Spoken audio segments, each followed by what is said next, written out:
How to reduce an image using Paint.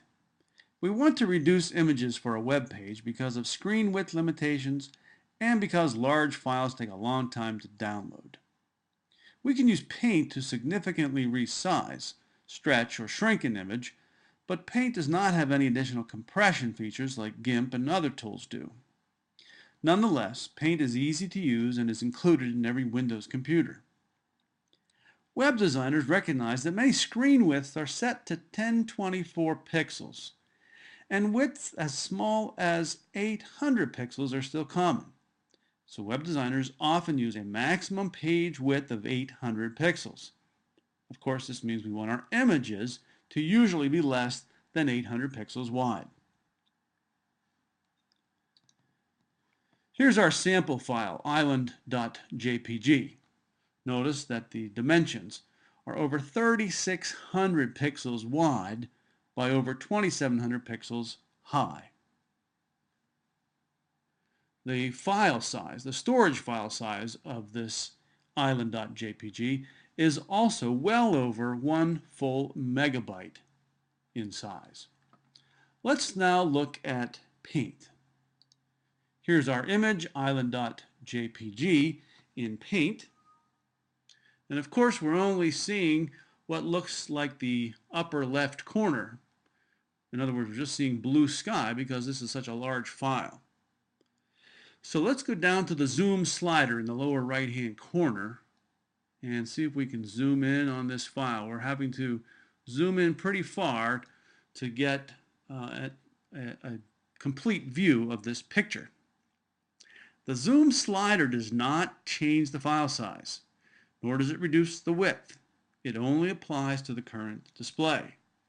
So now let's actually resize the image by going to the Image tool and selecting Resize.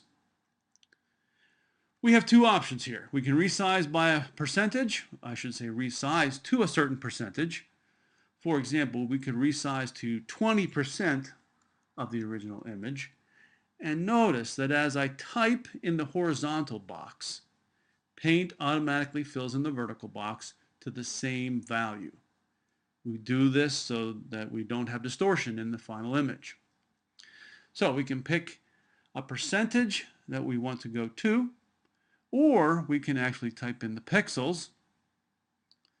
So we can pick a size on the pixels, for example, of 640 in the width, the horizontal, and again, Paint automatically types in the vertical or the height.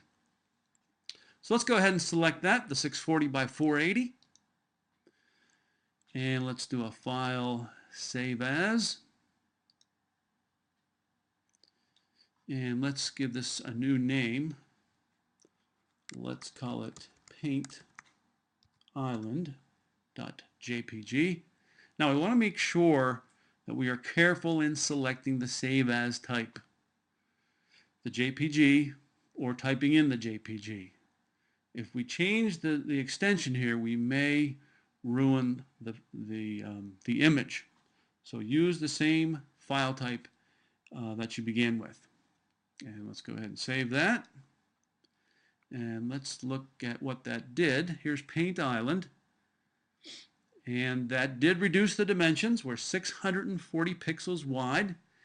And the storage size is now down to, let's bring that up again, is down to 131 kilobytes. So we reduced it to about 1/10 of its original size. So that's Paint.